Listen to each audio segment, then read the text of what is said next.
گانے اور بجانے کا انتظام ہوا کرتا ہے۔ اس آیت سے علماء نے گانے کی حرمت پر استدلال کیا ہے۔ کیوں؟ اس لیے کہ یہ آیت جو بیان کی گئی ہے کافروں کا شیوا بیان کیا گیا ہے، کہ یہ مومن کا شیوا نہیں ہے۔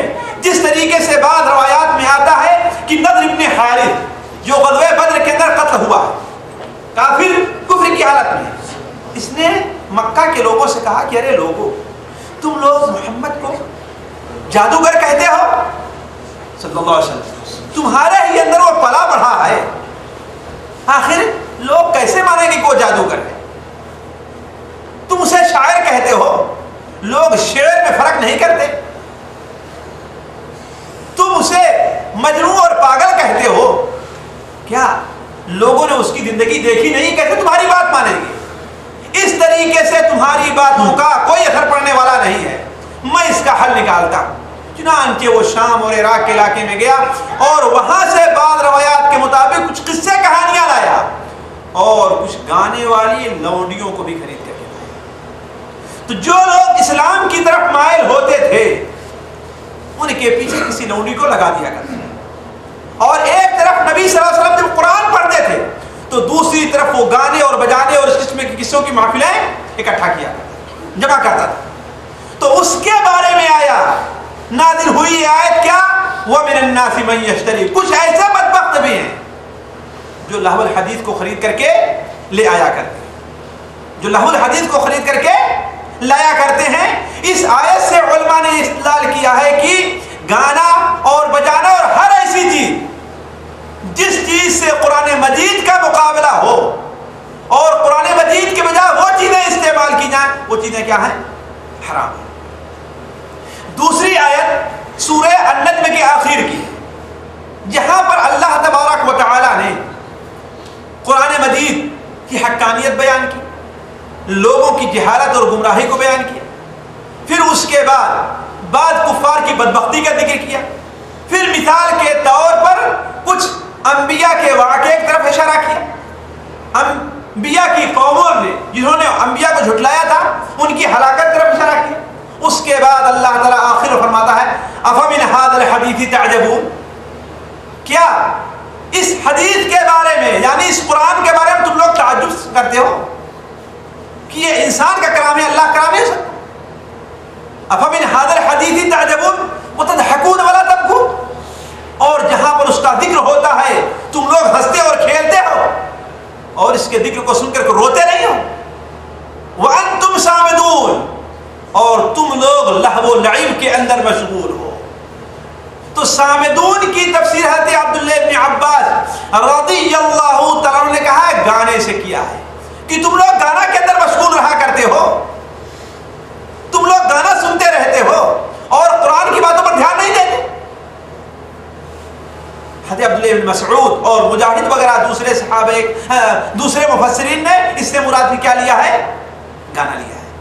تیسری آیت جو سورہ بنی اسرائیل کے اندر ہے، جہاں پر شیطان اور اللہ تعالیٰ کے دربار سے اسے راندے جانے کا ذکر ہے کہ اسے اللہ تعالیٰ نے اپنے دروازے سے بھگا دیا تھا، دھتکار دیا تھا، اور شیطان نے پھر کیا کہا کہ اللہ تعالیٰ مجھے مہلت دے دیجیے، مجھے مہلت دے دیجیے قیامت تک کے لیے، کہ اس کے وجہ سے آپ نے مجھے جو ہے اپنے دربار سے بھگایا ہے نا، لہذا اسے اور اس کی ذریت اس کی اولاد کو میں ہر طریقے سے گمراہ کر کے رہوں گا، ان کے آگے سے بھی آؤں گا، ان کے پیچھے سے بھی آؤں گا، دائیں سے بھی بائیں سے بھی، ہر طریقے سے گمراہ کر کے گمراہ کروں گا، آپ ان میں سے شکر کرنے والا کبھی لوگوں کو پائیں۔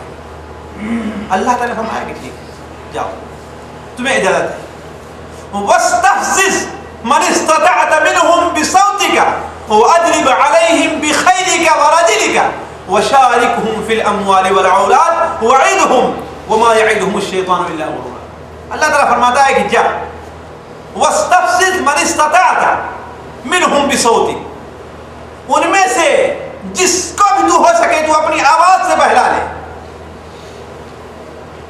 اور اپنے پیادے اور اپنے گھوڑے کو ان کے اوپر دوڑ چڑھا، ان کے اوپر حملہ کر۔ تو بصوتی کا اپنی آواز سے انہیں بہلا لے، اس کی کی تفسیر بعض مفسرین نے کس سے کی ہے؟ گانا، لہو و لعب، بیکار کی چیزوں سے۔ تو یہ مختصر طور پر یہ 3 آیتیں ہیں، ان کا ترجمہ ہم نے آپ کے سامنے رکھا، جس سے مفسرین نے کیا لیا ہے کہ گانا اور گانے سے متعلق جتنی چیزیں ہیں وہ ساری کی ساری شریعت کے اندر حرام ہے۔ حدیث رسول کی طرف اگر آتے ہیں تو اور بھی بالکل مسئلہ واضح رہا کرتا ہے۔ 1 نہیں، 2 نہیں، 3 نہیں، 10 حدیثیں ایسی ہیں جن میں سے متعدد حدیثیں صحیح ہیں کہ اللہ کے رسول صلی اللہ علیہ وسلم نے صراحت کے ساتھ گانے کو حرام قرار دیا۔ 2 حدیثیں آپ سنیے بخاری شریف کے اندر اور ابو داؤد شریف میں ابو مالک الاشعری کی روایت ہے کہ اللہ کے رسول صلی اللہ علیہ وسلم نے ارشاد فرمایا لَيَكُونَنَّ فِي أُمَّتِي، میری امت کے اندر کچھ لوگ ایسے ہوں گے يَسْتَحِلُّونَ الْحِرَ وَالْحَرِيرَ، جو لوگ زنا کو اور شراب کو حلال سمجھیں گے لیکن نام اس کا بدل دیں گے۔ سونے کو اور زنا کو وہ لوگ حلال سمجھیں گے۔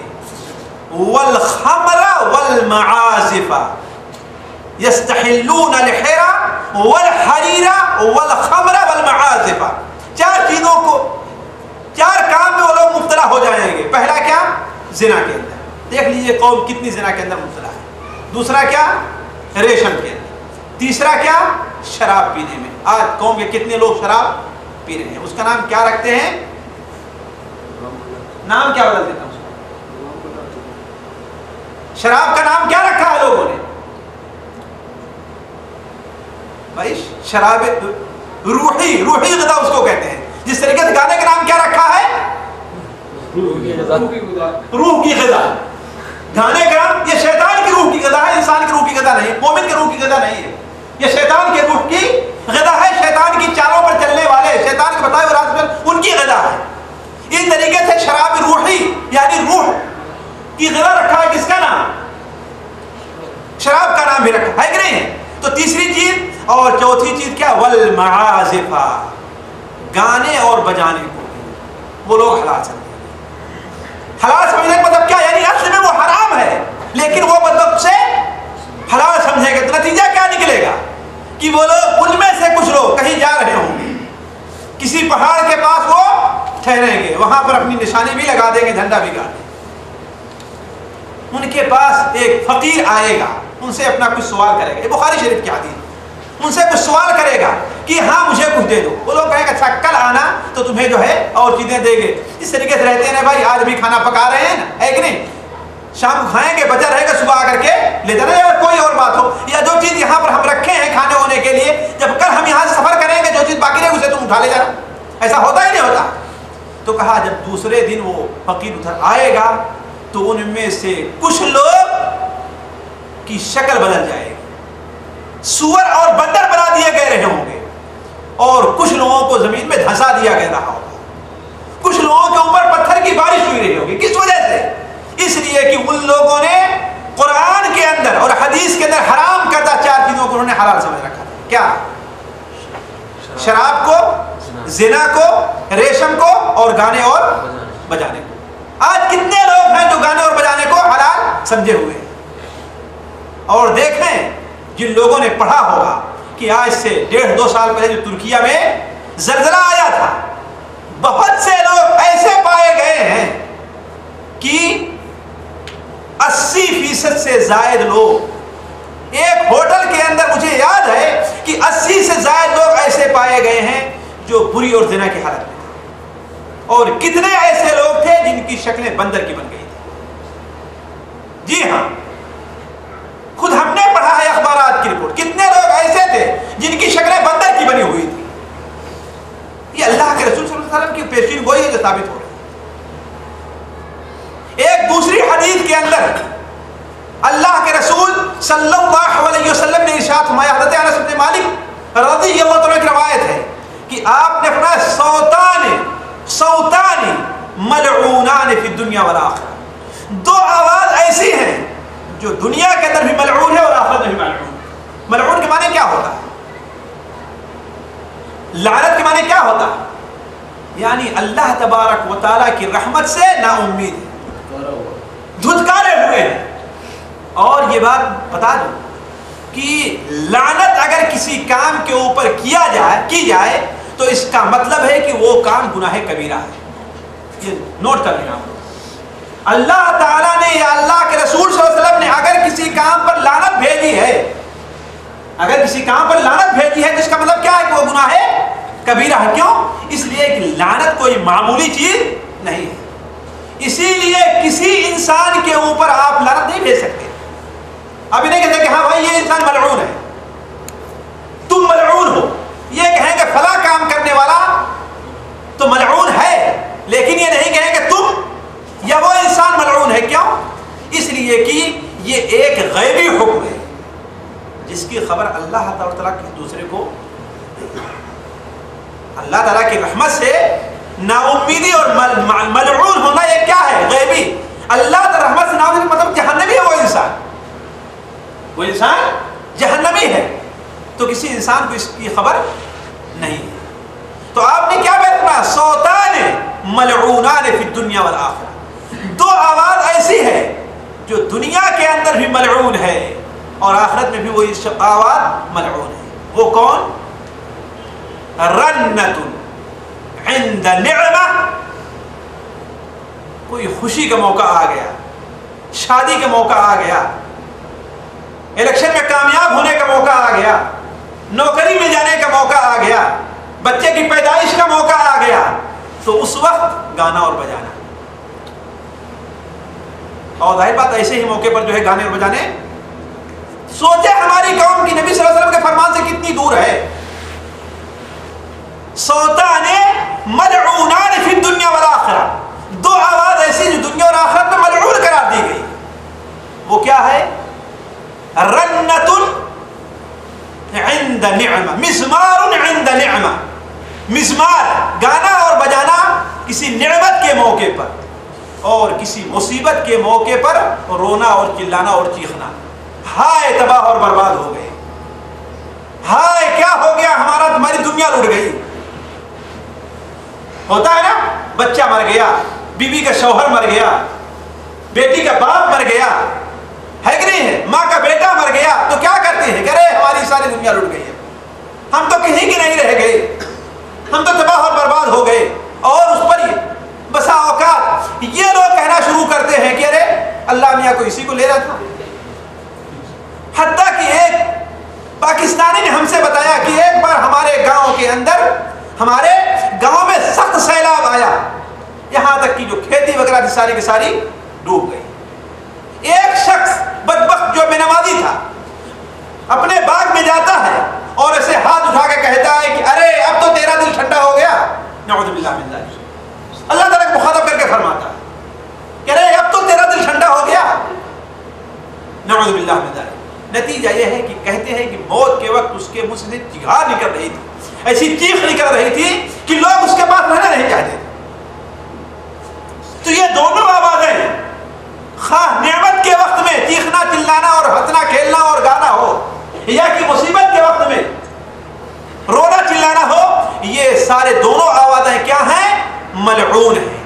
اسی کی تفصیل بتاتے ہوئے عبد الرحمن بن عوف رضی اللہ عنہ فرماتے ہیں کہ میں اللہ کے رسول صلی اللہ علیہ وسلم خدمت میں حاضر تھا، آپ نے میرا ہاتھ پکڑا اور لے کر کے گئے اپنے بچے ابراہیم کے پاس، جن کے بارے میں معلوم ہوا کہ ان کی طبیعت سخت ناساز ہے۔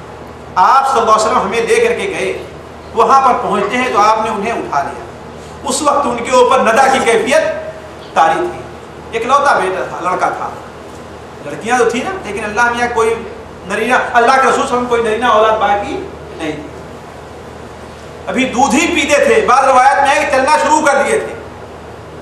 آپ صلی اللہ علیہ وسلم نے اپنے ہاتھوں پر لیا، ندا کی کیفیت طاری، آنکھ سے آنسو بہ پڑے، آپ صلی اللہ علیہ وسلم کی آنکھوں سے آنسو۔ یہاں پر انسان سوچ لے، ہمارے بھائی اس کو سنتے ہیں اور پڑھتے بھی ہیں، مولوی لوگ پڑھتے ہیں لیکن سوچتے نہیں کہ دیکھیں ایک انسان جو ہے اللہ تعالیٰ کے سامنے کتنا مجبور ہے، اللہ تعالیٰ کے سامنے وہ انسان کتنا مجبور ہے، چاہے نبی ہی کیوں نہ ہو۔ بھلا بتائیے جو انسان اتنا مجبور ہو اللہ تعالیٰ کے سامنے، اسے اپنی مرادیں منگوانے جاتے ہیں؟ سوچنے کی بات ہے، عقل سے انسان کام لے کہ وہ تو اتنا مجبور ہے کہ اپنے بچے کو اپنے سامنے بچہ مر رہا ہے لیکن نہیں بچا پا رہا۔ حضرت نوح علیہ السلام بچہ سامنے ڈوب رہا ہے، چیخ پڑے کہ اے اللہ تعالیٰ میرا بچہ ڈوب رہا ہے، اور آپ نے وعدہ کیا ہے کہ تیرے اہل کو بچا لوں گا، میرا بچہ میرے اہل میں سے بچا لیا۔ اتنا بڑا کوئی اور ولی ہوگا؟ حضرت نوح علیہ السلام بڑا کوئی ولی ہوگا؟ کوئی ولی نہیں ہو سکتا، اپنے بچے کو بچا سکے؟ نہیں بچا سکے، تو دوسرے کو کیا بتائیں؟ تو کیا منہ لے کر کے ان سے اپنی مرادیں مانگنے جاتے ہو؟ ان کی عزت کرو، ان کے اوپر رحمت کی دعا کرو، ان کے درجات کی بلندی کی دعا کرو، ان سے جو کچھ کوتاہیاں ان کے معافی کی دعا کرو، ہے کہ نہیں؟ انہوں نے اللہ تبارک و تعالی کا جو راستہ تمہیں بتایا ہے، جس راستے پر چلے اس پر تم بھی چلو، ان کی اس بارے میں اتباع کرو، لیکن ایک انہیں خدا بنا لو، انہیں اللہ بنا لو، انہیں رب بنا لو، انہیں معبود بنا لو، ان سے استغاثہ کرو، ان سے دعائیں کرو، یہ کہاں سے جائز ہے؟ تو نبی صلی اللہ علیہ وسلم کی آنکھوں سے آنسو بہ پڑے۔ حضرت عبد الرحمن ابن عوف رضی اللہ عنہ کہ اے اللہ کے رسول صلی اللہ علیہ وسلم، آپ تو ہمیں رونے سے منع فرماتے ہیں اور آج آپ رو رہے ہیں، آپ تو ہمیں رونے سے منع فرماتے ہیں، آپ رو رہے ہیں۔ تو آپ نے فرمایا اے عبد الرحمن، ہم نے رونے سے منع نہیں کیا ہے، ہم نے رونے سے منع نہیں کیا ہے، لیکن میں منع کرتا ہوں یا مجھے منع کیا گیا ہے عن صوتین احمقین فاجرین، دو بیوقوفی کی اور برائی کی آوازوں سے مجھے منع کیا گیا۔ احمق جانتے ہیں نا، احمق، آپ نے ان دونوں آوازوں کیا کہا ہے؟ احمق آواز کہا ہے، اور فاجر نے کہا ہے۔ وہ کون کون سی آواز ہیں؟ آپ نے فرمایا صوت عند نعمت لہو ولعب، ایسی آواز جو کسی نعمت کے وقت حاصل ہوتی ہے، کھیل کود کے اندر لوگ بھڑ جایا کرتے ہیں، مشغول ہو جایا کرتے ہیں، اور ہاں صوت عند نعمت لہو ولعب ومزامیر الشیطان، وہ آواز جو نعمت کے وقت ہو، کھیل اور کود کی ہو، اور شیطان کا باجا ہو، اور شیطان کا باجا ہو یعنی گانا اور بجانا ہو، اور دوسری آواز عند مصیبت کے وقت ہو، جس میں اپنے چہرے کو پیٹا جائے، اپنے چہرے کو نوچا جائے، اپنا غریبات پڑا جائے اور اپنے بالوں کو اکھاڑا جائے۔ تو ان دونوں آوازوں سے مجھے منع کیا۔ ایک اور حدیث میں جو حضرت عبداللہ ابن عباس رضی اللہ عنہ سے روایت ہے مسند احمد میں، کہ اللہ کے رسول صلی اللہ علیہ وسلم نے ارشاد فرمایا ان اللہ حرم علی الخمر والمیسر والکوبۃ والقنین، اللہ تبارک و تعالی نے ہمارے اوپر حرام کیا ہے شراب کو، جادو کو، اور ڈگڈگی بجانے کو۔ ڈگڈگی ہوتے نہیں، بجاتے نہیں لوگ اپنا، ایک قسم کا باجا بندر ہے نا۔ تو جب اس قسم کی ڈگڈگی بجانا حرام ہوا تو بھلا بتائیے آج کل کی موسیقی، آج کل کی یہ باجے، ان کے بارے میں کیا کہا جا سکتا ہے؟ ان کے حرام ہونے میں کوئی شبہ ہے؟ کوئی شبہ نہیں۔ اللہ کے رسول فرمان مسند احمد کے اندر، اور بتا دوں میں آپ لوگوں سے، میں کوئی ایسی حدیث نہیں بیان کر رہا ہوں جو حدیث ضعیف ہو، کوئی ایسی حدیث نہیں بیان کر رہا ہوں آپ کے سامنے جو حدیث ضعیف ہو، بلکہ ساری حدیثیں علماء کے تحقیق کے مطابق وہی حدیث میں رکھ رہا ہوں آپ لوگوں کے سامنے جو حدیث صحیح۔ تو آپ صلی اللہ علیہ وسلم نے کیا فرمایا کہ اللہ تعالیٰ نے میرے اوپر حرام قرار دیا ہے، کس کو؟ خمر کو، میسر کو، کوبہ کو، اور قنین ڈگڈگی وغیرہ کو، ان تمام چیزوں کو میرے اوپر اللہ تبارک و تعالیٰ نے حرام قرار دیا ہے۔ تو ان تمام احادیث سے پتہ چلتا ہے کہ گانا اور بجانا دونوں کے دونوں شریعت کے اندر حرام، اور اللہ کا حرام کیا ہے۔ اور آپ صلی اللہ علیہ وسلم کا عمل اس سلسلے میں کیا تھا؟ حضرت نافع بیان کرتے ہیں کہ میں حضرت عبداللہ ابن عمر رضی اللہ عنہ کے ساتھ مسند احمد کے اندر روایت، کئی سفر میں جا رہا تھا میں، تو ایک جگہ کسی چرواہے کی بانسری کی آواز آ رہی تھی۔ بانسری سمجھتے ہیں نا، بانسری کی آواز آ رہی تھی۔ تو حضرت عبداللہ ابن عمر نے اپنے دونوں انگلیوں کو اپنے کانوں میں ڈال لیا اور جس راستے سے جا رہے تھے راستہ بدل دیا اور کہا کہ اے نافع تم اس آواز کو ابھی سن رہے ہو؟ ہم نے کہا ہاں ابھی آواز آ رہی ہے۔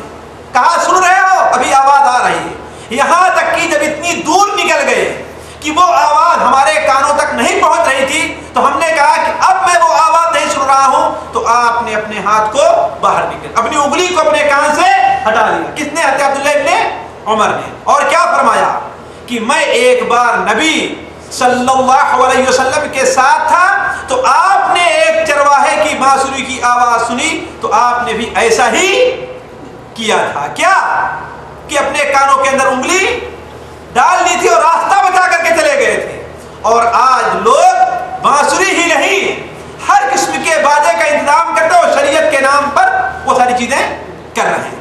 ایک چیز میں آپ کے سامنے اور رکھتے چلوں، دیکھیے یہ گانا جو ہے اس کے آثار اور اس کے نتائج کیا، اس کے نقصانات کیا ہیں۔ ہم نے شریعت کی روشنی میں، قرآن حدیث کی روشنی میں یہ سن لیا کہ گانا حرام ہے۔ 3 آیتیں قرآن مجید کی اور تقریباً 5 حدیثیں یا 6 حدیثیں ہم نے آپ کے سامنے اللہ کے رسول صلی اللہ علیہ وسلم کی رکھی کہ گانا حرام ہے۔ اب اس گانے کا نقصان کیا ہے؟ دیکھیے سب سے پہلا تو نقصان یہ ہے کہ اللہ اور اس کے رسول کی مخالفت ہے۔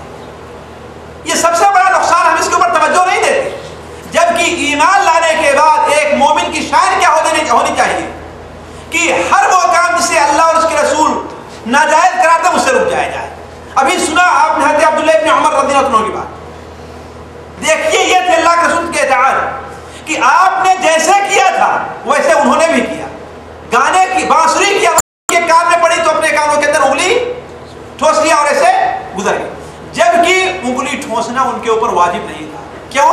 اس لیے کہ وہ گانا سننے نہیں جا رہے تھے۔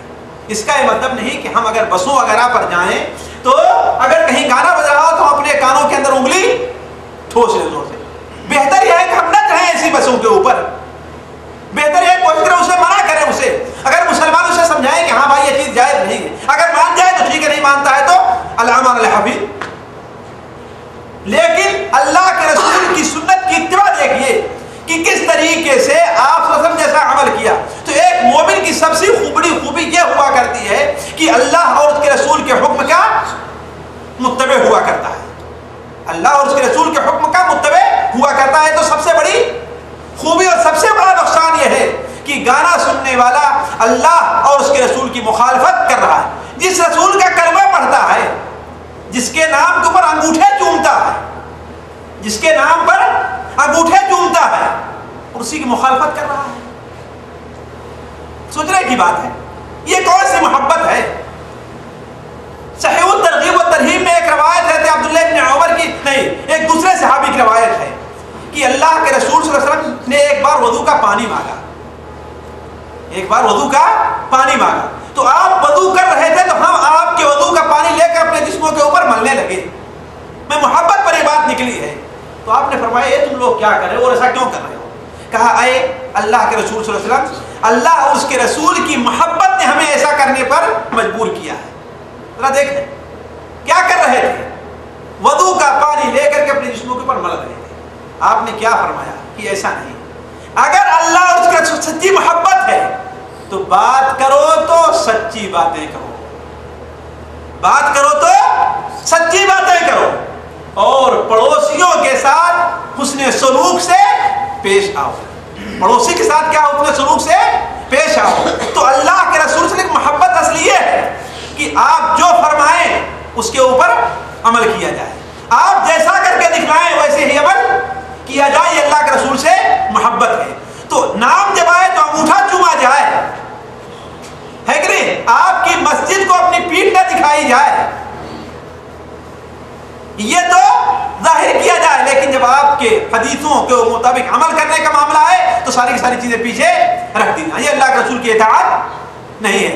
اگر سچے معنی میں اللہ کے رسول سے محبت ہے تو جس طریقے سے آپ نے چرواہے کی بانسری کو سن کر کے اپنے کانوں کے اندر انگلی ڈال لی تھی، ایسا کیا جائے تب تو سمجھے گی کہ اللہ کے رسول سے محبت ہے۔ دوسرا نقصان سب سے بڑا یہ ہے کہ شاید کم لوگ اس کے اوپر توجہ دیں کہ یہ گانا اور بجانا جو ہے اللہ تعالیٰ کے عذاب کا سبب ہے۔ عذاب الہی کا، زلزلہ آنے کا، آسمانوں سے پتھر برسے جانے کا یہ سبب بنتا ہے۔ ایک حدیث کے اندر جو ترمذی شریف وغیرہ میں ہے، اللہ کے رسول صلی اللہ علیہ وسلم نے ارشاد فرمایا میری امت کے اوپر آسمان سے پتھر بھی برسائے جائیں گے، ان کی صورتیں بھی بدل دی جائیں گی اور زلزلہ بھی آئے گا۔ لوگوں نے کہا کب ایسا ہونے والا ہے اللہ کے رسول صلی اللہ علیہ وسلم؟ تو آپ نے فرمایا اذا ظہرت المعازف وکثرت القینات وشربت الخمور۔ تین کام جب ہونے لگیں گے تو، تین کام جب ہونے لگیں گے تو، جب ظہرت القینات، جب گانے والی بہت زیادہ ہو جائیں گی، جب گانے والیاں بہت زیادہ ہو جائیں گی، آج کتنی گانے والیاں ہیں، جب گانے والیاں بہت زیادہ ہو جائیں گی، وظہرت المعازف، اور موسیقی کا بازار گرم ہو جائے گا، موسیقی کا بازار گرم ہو جائے گا، کوئی گلی ایسی نہیں ہے آج جہاں پر موسیقی کی آواز نہ آتی ہو۔ اور تیسری چیز کیا؟ جب شراب پی جانے لگے گی۔ یہ تین کام جب ہونے لگیں گے تو ہماری امت کے اوپر اللہ تعالیٰ یہ عذاب نازل فرمائے گا۔ ایک دوسری روایت میں ہے کہ آپ نے جب یہ فرمایا تو صحابہ کرام نے کہا اے اللہ کے رسول کیا وہ لوگ لا الہ الا اللہ پڑھنے والے ہوں گے؟ ذرا سن لیں، کیا وہ لوگ لا الہ الا اللہ پڑھنے والے ہوں گے؟ آپ نے فرمایا کہ ہاں وہ لا الہ الا اللہ پڑھیں گے، بعض روایت میں وہ لوگ نماز بھی پڑھیں گے، روزہ بھی رکھیں گے، لیکن ان کے اندر یہ تین برائیاں پائی جاتی رہیں گی۔ کیا؟ کہ اس ماحول میں گانے والیاں بہت ہو جائیں گی، ہے کہ نہیں؟ اور گانے اور باجے کا سامان بہت زیادہ بڑھ جائے گا، اور اس میں شراب پی جائے گی۔ تو عرض کر رہا تھا کہ گانے اور باجے کی کثرت کسی ماحول میں، کسی معاشرے میں ہو جانا، یہ اللہ تبارک و تعالیٰ کے عذاب کو دعوت دینا ہے۔ اسی